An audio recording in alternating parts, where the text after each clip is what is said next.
Hello, and welcome to this first TechNet webinar, the first in a webinar series on deploying an electronic LMIS system.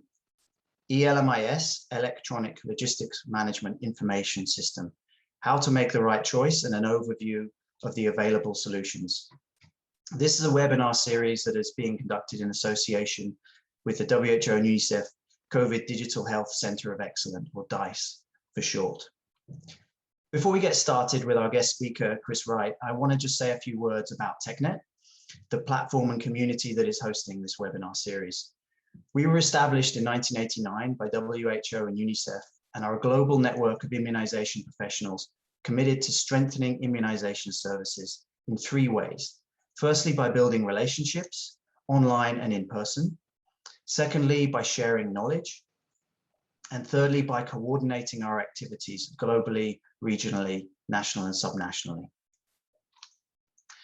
Our goal, as I said before, is to improve immunization services by bringing immunization professionals together at every level, in every country, and from every sector.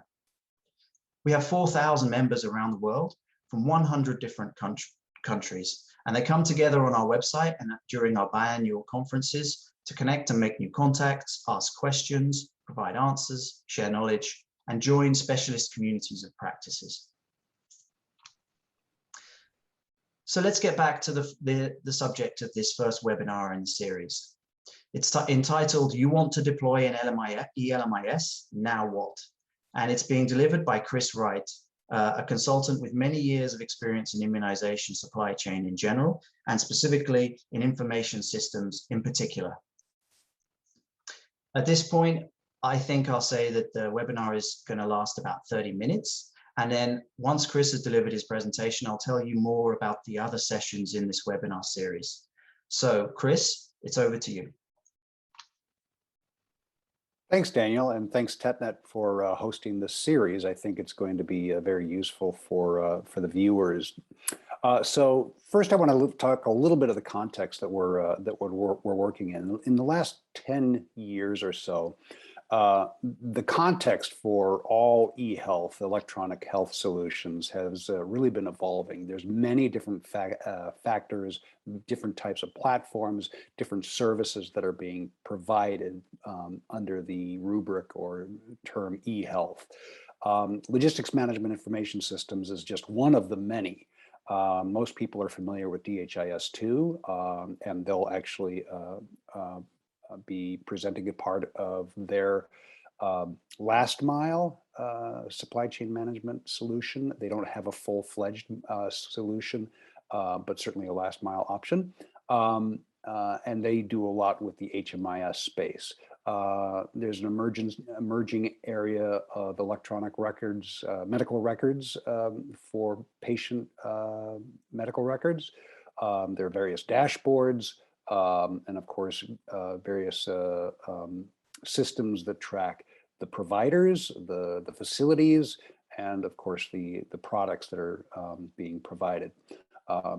Laboratory systems, facility management systems, and a lot of stuff being delivered via mobile.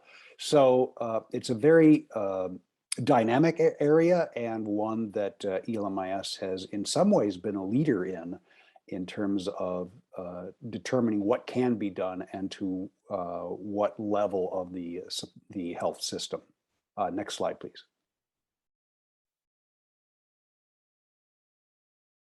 Next slide.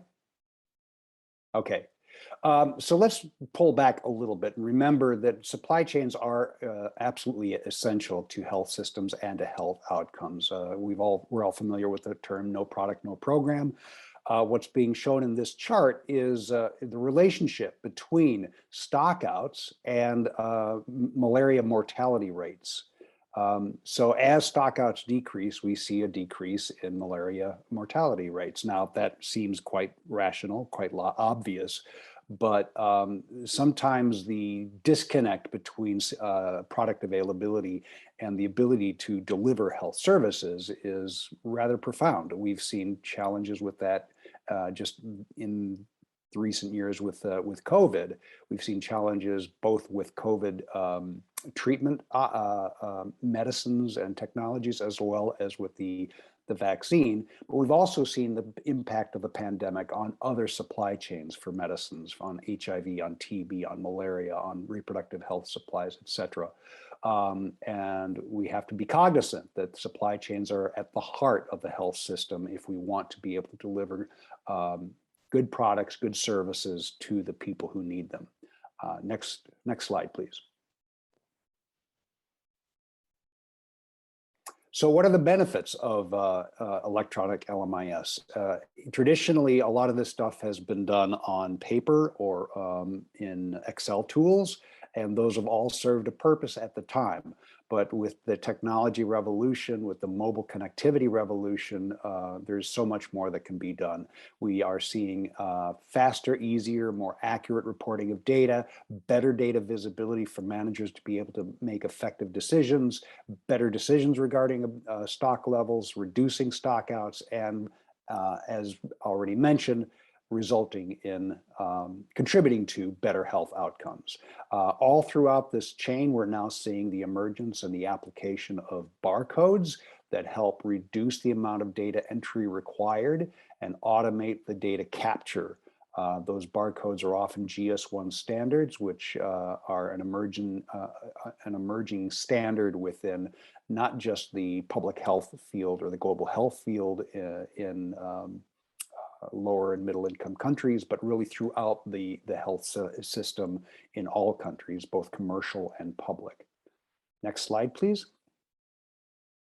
So I've already mentioned COVID-19. We've all heard about the importance of traceability for COVID-19 medicines and vaccines. We've already seen falsified vaccines in the market, falsified medicines in the market. Over the years, even before COVID, we've seen up to $30 billion per year. It's a very robust market, and that's a great risk to ensuring health outcomes, because these are not effective, or they are substandard or totally ineffective, inert medicines that are being sold as effective. Nigeria certainly issued warnings. China has detected fake vaccines. And Mexico has also seen these problems.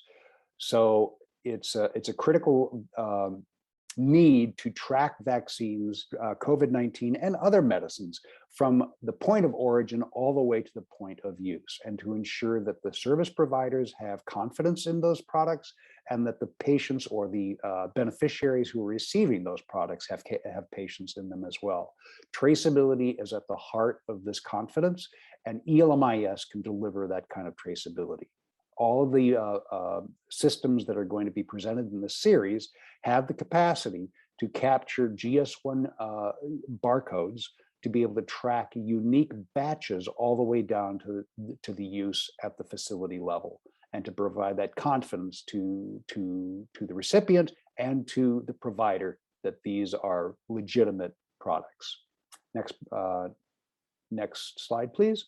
So in COVID-19, again, there's a lot going on in service delivery, delivery management. Go ahead and click again. On the eLMIS side, of course, there's a lot of need to track stock and temperature throughout the supply chain. Next slide, or next, click on the again, as well as tracking the beneficiaries, the service delivery, enabling people to set up sessions, to book appointments. Click again, please. And ultimately receive their vaccine, get the according to their own unique health identifier of some sort, and be able to receive what is essentially a vaccine passport. Now, this system was set up in India. It's a beginning to end system that tracks all vaccine delivery throughout the health system, from the vaccines manufacturing and delivery to the primary health center, to the ability of the beneficiaries to log on to the internet through a smartphone application or through a laptop, set up an appointment, have those appointments confirmed and managed by service delivery people, go for their vaccine, receive it, and have that data input into the system so that then they receive their vaccine passport or their certificate that is secure and difficult to falsify.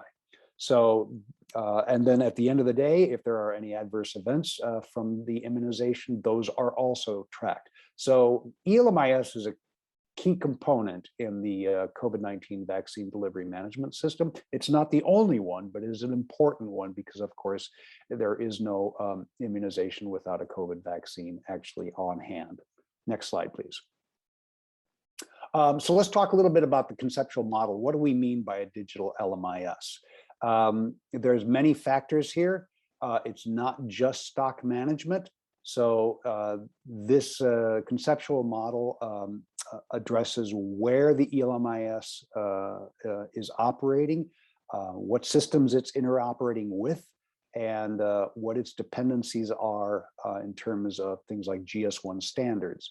So I'm not going to get into all the technology here, but I just want people to understand that this is a very broad definition of what LMIS should be doing. In the vaccine space, immunization space, we definitely want to be thinking about various assets and how they are working, in particular cold chain equipment. We want to know whether they're operating, whether they're within the proper temperature ranges so that the vaccines, we're confident that the vaccines maintain their efficacy. We want to have access to dashboards. We want the eLMIS data to be migrating over to other dashboards like DHIS2. And of course, we want, to the degree possible, for people at the health facility to be using eLMIS solutions or data entry solutions that interoperate with the eLMIS from the health facility to be able to track inventory, to track usage, and to track temperature ranges, VVM status, etc. So it's a broadly defined system, robust system that considers the e-health ecosystem beyond just the tracking of the products. Next slide. So a few years ago, Gavi and Global Fund went through a process of validating certain eLMIS software solutions. 20 different applications were looked at, and the top 7 were selected for a variety of reasons, both how closely they track to the conceptual model and to the target software standards that Gavi and other donors had come together to produce, that are reflected in that previous slide in the conceptual model, and that also have been proven in the field. Each one of these 7 have been implemented in at least one country and are being used at some degree of scale, so that they are proven. As you can see, they offer a variety of options. They support the requisition or allocation of products, the inventory control. They either provide warehouse management or they interact with and interoperate with warehouse management systems. Most of them provide some degree of asset management. In other words, what the cold chain inventory, what piece of equipment is where, how it's functioning, and tracking remote temperature monitoring data. They all provide performance dashboards. Some of them a higher degree of approaching AI kind of business intelligence. Most of them provide, or all of them now provide, a mobile app option. Some of them are available only on the cloud as a software as a solution, but and most of them do allow for the use of software as a service, cloud-based solutions. But many of them can also be implemented in a server or on a server in country and wholly owned and operated in country. Next slide, please. Now, selecting and deploying an eLMIS is a it's a big project. It doesn't have to take forever, especially now that we have robust systems that are already proven, and we no longer have to worry about a lot of new development, new programming, new customization. So that's the benefit of these off-the-shelf solutions, is that they are proven in supply chains in LMIC, lower and middle income countries. So they've been adapted, they've been improved upon based on real deployments. And that reduces the time to deploy. Every time a new system or a system is deployed in a new place, it gets faster. However, there's a lot of activities that people looking at deployment should be aware of. And this list, I'm not going to go through the whole thing, because the slides will be available to you. But this list is really touching on the 15 top things that really need to be built into a work plan and into a timeline for that work plan. A couple that are absolutely necessary are the requirements review and the business process analysis. So what's already going on in your supply chain now, so that the software can be configured to support the actual processes you are using. It's also always a good idea to question the processes you are using. What can be streamlined using the capabilities of a digital system? Hardware selection, again, is really important. Who's buying the handsets if there's mobile applications? Are there already handsets available that can be leveraged? What we don't want is to create a situation where a nurse or a pharmacist has to carry around 5 different phones with 5 different apps, all provided by a different donor, in order for them to do their jobs. We want to be able to be leveraging what's already in the field. We need to understand what the connectivity is out in the environments where we're going to be deploying. Of course, we need scope, budget. We need to know if there's going to be any new software features needed. Oftentimes, reporting systems are quite customized based on country legislation and policy. So that can take a little bit of time to configure those reports. It's not really custom development, but it is custom report configuration. We need to think about backups for our system, especially if it is hosted locally. We want to make sure that there are offsite backup systems in case of a failure of the main system, and a lot of other aspects. So I'm not going to go through the whole thing. You can read for yourself, and then reach out for more information if necessary. Next slide, please. Cost components. So this is a major issue that needs to be considered. As you're looking at a deployment, you need a budget, and these cost components are areas that and general rules of thumb for you to develop an initial deployment budget.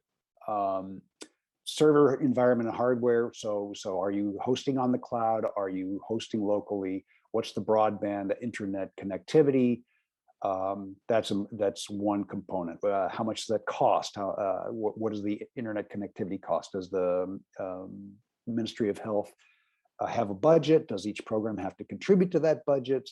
Does each geographic area have to pay in, or are there fees covered? Of course, technical assistance. It's always good to have a minimum of 12-month contract, even if you don't use it all. You'll need it in the initial configuration and deployment and training.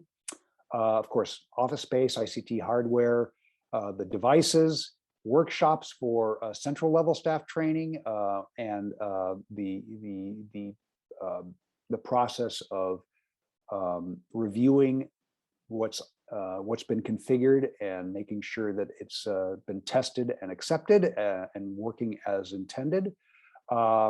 Training costs for regions, training costs for people in the district, training costs for people at the facility, etc. There's printing. There's also the cost of a governance committee that really needs to be set up to govern the whole project. And of course, issues around SMS gateway costs and digital data costs within the mobile system. Next slide, please. Here are some key things to focus on, touched on in part in the project planning, but there's certain tips. So training isn't just a couple of days training. People will need to have their hands held. There'll need to be follow-up trainings. There will be a need for super users who can mentor. You'll want to have some pre and post test analysis to make sure that the training is being effective. And of course, use data and how much people are actually using the system to determine where visits for follow-up training might need to be prioritized. Again, post-training, it's really important to monitor use, monitor those transactions to make sure that the systems are being used well. Figure out where your priorities are. Are you, especially in terms of your rollout plan, are you starting with urban areas, peri-urban areas where a lot of services are provided and slowly going out to rural areas, or are you doing a district by district approach? There's different ways to roll out, and the training is going to have to reflect that, and the post training is going to have to reflect that. A lot of mentoring is going to be necessary, a lot of capacity building, not just with the users, but with the managers to actually use the data that they're going to have access to, supporting that decision making that the data can now inform. Anytime there's a new update from on the system, that's going to need to be transmitted. People are going to need to know about that and be trained on the new features. It's always good to build in health facility visits to look at your data quality to make sure that what's going on into the application is actually what's reflecting what's going on the ground. Following up on the physical transactions, in other words, issuing, receiving, dispensing, making sure that that really is real time to the degree possible, so that we're not waiting weeks and weeks for somebody to update a system that's delaying other decisions. And throughout this, many of these systems can actually support feedback and mentoring because there are communications tools within these eLMIS systems. Next slide, please. So there are a number of resources available for you to further learn or to support your project planning efforts. The Common Requirements for Logistics Management Systems is an excellent sort of menu of different options that you might want to think about when you look at moving from a paper-based system or an Excel-based system to an eLMIS. It's part of the definition of your requirements for a system. And so the common requirements are really, they're like a menu. We'll take this, this, this, this. We don't need that. Oh, I didn't think about this one. Yes, we want that. So it's a good resource to really become familiar with and to guide your review of how your business processes are functioning now and what you want to digitize and use in an eLMIS. The results of the Gavi and Global Fund validation exercise. There's a note available through Gavi, Global Fund at the link there, and that gives you some information about the 7 systems that are going to be demonstrated during this webinar. The target software standards, as I mentioned before, that was developed with Gavi and Global Fund and other donors. And that's sort of the core requirements of a system. Again, it's predicated on the common requirements, but goes into a little bit more detail, especially in areas like asset management for cold chain equipment or for lab equipment for that matter. The digital principal maturity matrix is helpful in determining where you are, where your particular country is, and where your particular supply chain is in terms of maturity and readiness for moving on into a digital environment. So it's and it helps lay out the project life cycle. So a very valuable tool in project management. and the critical success factors for deploying digital LMIS, as it says. These are hard lessons learned in the field. So don't make the same mistakes other countries made. Learn from their successes as well, and you'll have a smoother implementation process. Both UNICEF and UNDP have teams available to help with deployment. In some countries, particularly depending on whether countries are focusing on vaccines, particularly, or child health products versus HIV or malaria or TB. In many countries, UNDP is a principal recipient for the Global Fund, and so that they can provide a lot of resources and leverage their position. But in other cases, UNICEF is the go-to organization. Sometimes USAID is heavily involved. So there are a variety of donors who are operating in this space, and it's always good to reach out to your local UN offices to find out who can provide the support you need. And at that point, I think I am done, and I'll hand back over to Dan. Thank you. Thanks, Chris. Thanks for getting us, for kicking us off so nicely on this webinar series and providing us with the context and the potential benefits of eLMIS systems. And I think there's a wealth of information here for those of us looking to get started with implementing an eLMIS solution. So where are we now in relation to the rest of this webinar series? Well, before I go through the 7 other systems we're going to feature, I'll just say that we are going to make these slides available that Chris has presented, as well as links to the English and French recordings of this session. There will be a French translation available on our TechNet 21 YouTube channel, but you can also find everything, a one-stop shop for all the resources relating to this webinar series on eLMIS systems on the TechNet 21 webpage, and the URL is shown on the screen here, technet21.org/en/topics/eLMIS, and that will include the presentation slides, the links to the recordings, and also the additional resources that Chris outlined on the previous slide.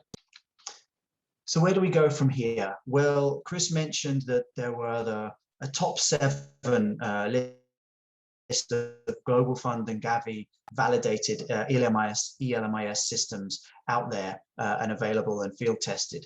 We're going to feature each one separately in its own webinar over the coming months. And each webinar in the series is going to be held every Tuesday at 3 p.m. Central European Time. We're going to kick off on September the 23rd with Belita eLMIS solution. I would say, however, in this table of sessions, these are tentative dates, and the order may change depending on the availability of the company presenters. But in essence, if you tune in every Tuesday at 3 p.m., you'll be able to get a presentation on each of the systems, but not simply a presentation, also you'll be able to hear from field experiences and case studies of how these solutions have been deployed and implemented, and challenges that have been faced in the field in their implementation. And then our final session, which is tentatively planned for November the 4th, is going to be a panel discussion on what's the right eLMIS solution for you. And we're hoping to have a very strong panel for that discussion. So until then, I just leave you with the links to join TechNet 21 today, if you haven't done already, technet-21.org. There's a QR code there for those of you with a mobile phone handy. You may also be interested to know that we have a Telegram group specifically for immunization supply chain topics, for people to come together and ask questions to our community. And the link to that Telegram group is provided there. I also provided the LinkedIn and Twitter accounts as well. So until next time, I'll stop there. I hope you found this session useful. Thank you very much, and see you for the next session. Goodbye.